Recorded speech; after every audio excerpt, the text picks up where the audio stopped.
I'm hearing a parallel between some of your thinking in customer development and iterating a minimal viable product to your personal experience with challenges, or your personal experience with customer development and minimum viable product. So customer development is the idea of the business model as opposed to the business plan for a new business starting up.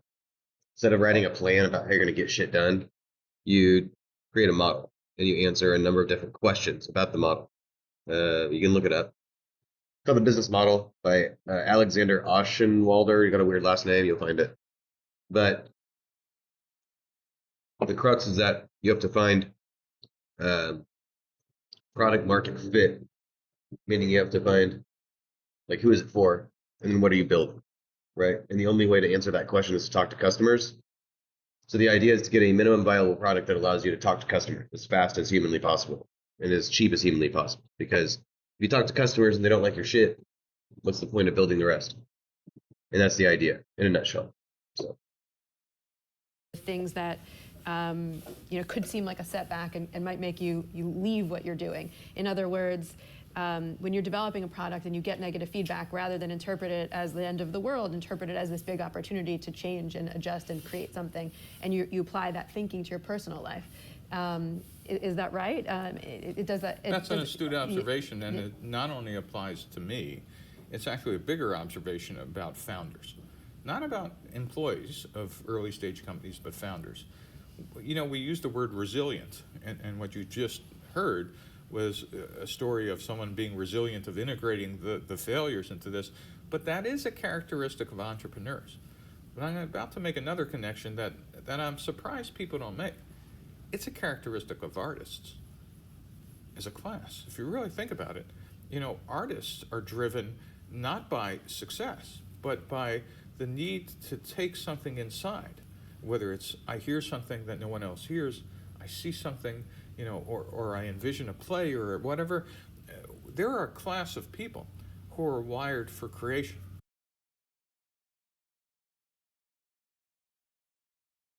yeah, there's a huge difference between running a company and building one. And in order to build a company, you have to be sort of creative in how you achieve product market fit and sort of some of the rest of these concepts. Because you have a plan in mind until you get hit in the face with some reality. Because you're going to have some assumptions about your product that may not be true. What happens if they're not? Well, you got to change the plan or you're going to fail. You got to be creative, you know?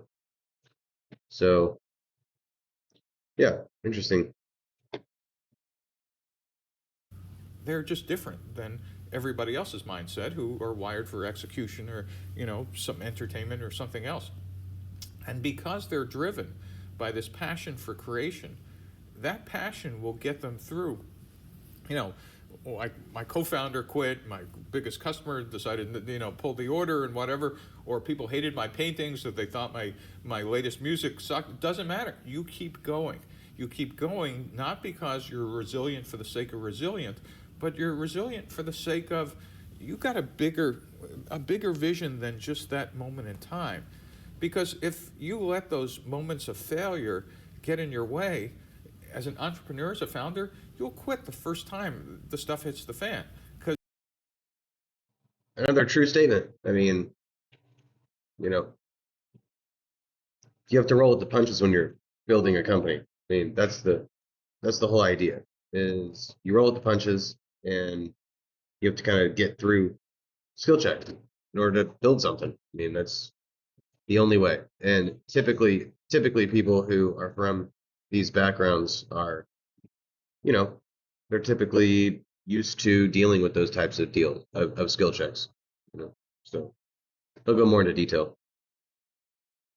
You know, unlike the popular view of entrepreneurship nowadays, it's a miserable job. It's mostly going from failure to failure. Not, you know, most people aren't Zuckerberg or even 1,000th of a successful founder. You're better off working at McDonald's, if in fact, in your lifetime, for 95% of founders. And if you're doing it for the money or because it's cool or whatever, you will not get to the end point. It's kind of a Zen-like thing. Does that answer? Does that make sense? Like, if you don't get the business to work, you don't make any money. So a lot of people want to be an entrepreneur, but if you're not built for it, or you don't have a good product, or it's not going to work. I mean, like you said, you're better off working at McDonald's. McDonald's maxing. I mean, seriously, when you think about it that way, does it really sound exciting to try to make a new business when the failure rate is so high? I don't know, guys. Think about it. You gotta, I mean, seriously, it's a serious question to ask yourself. Do you want to Entrepreneur Max for $0 or McDonald's Max for a little bit of money? Absolutely. And I wonder if you think, or if you've observed, in your personal experience or from other founders, ways to cultivate that kind of resilience, personally or through the work you're doing as an entrepreneur. Well, one of the sad ways to cultivate it is it turns out that a disproportionate number of successful founders come from dysfunctional families. It turns out if you're a survivor of a dysfunctional family that is operating in chaos for survival, it turns out that's a perfect skills training for operating in the role of a founding CEO.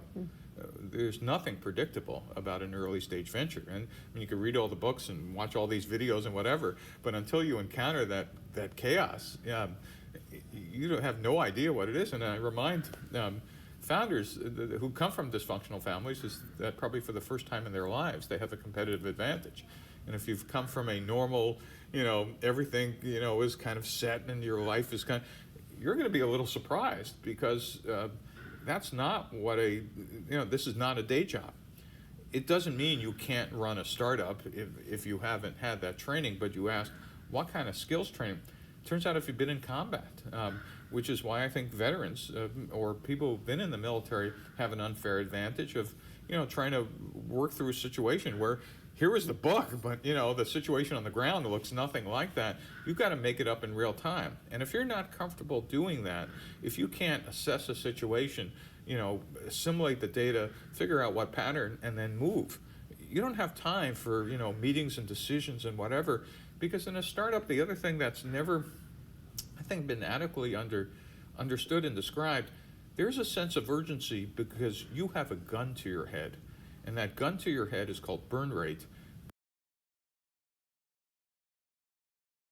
That makes sense. So, like, if you've never experienced somebody hitting you in the face with reality or like shit changing up, and you can't figure out how to survive in weird and strange circumstances, that's exactly what starting a business is.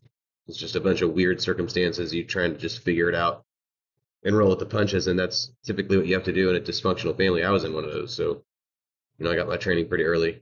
So yeah, I mean, it's like if you're getting stressed at home all the time for years and years, there's not much anybody can say to you when you're out in the public. You've already been kind of hardened in a way. So same thing with combat. So yeah, trauma maxing, I guess, has its pros. Weird. Because eventually you run out of money and everybody in your room, they're going home.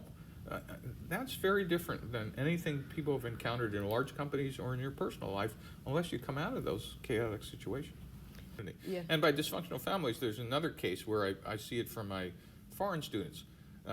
Rising above, I grew up in a village in either India or China, or I'm the first generation or whatever, and I've made it to Stanford and Berkeley and whatever. It's that same kind of, while it wasn't physical or verbal abuse, it was the same kind of striving through a chaotic, and now I'm speaking English, standing in front of the, boy, that's a long journey.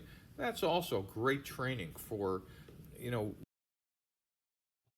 Yep, so ultimately, if you have had experience trying to get through a bunch of bullshit, you tend to be okay at starting a business because it's a bunch of bullshit at the beginning for sure. And there's another video I can show you guys at some other point, but he talks about how running a business and starting it are two different things, and how usually founders get kicked out at some point because they're not the best CEOs. Weird concept. So, I don't know.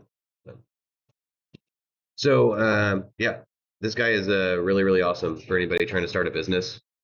He has amazing thoughts about entrepreneurship, and a lot of my ideas for my own companies came from this guy. So I'll do like a longer form video with Homeboy at some point, but yeah, looks like I'll be tied up for the rest of the night, so I'm gonna get going. See ya.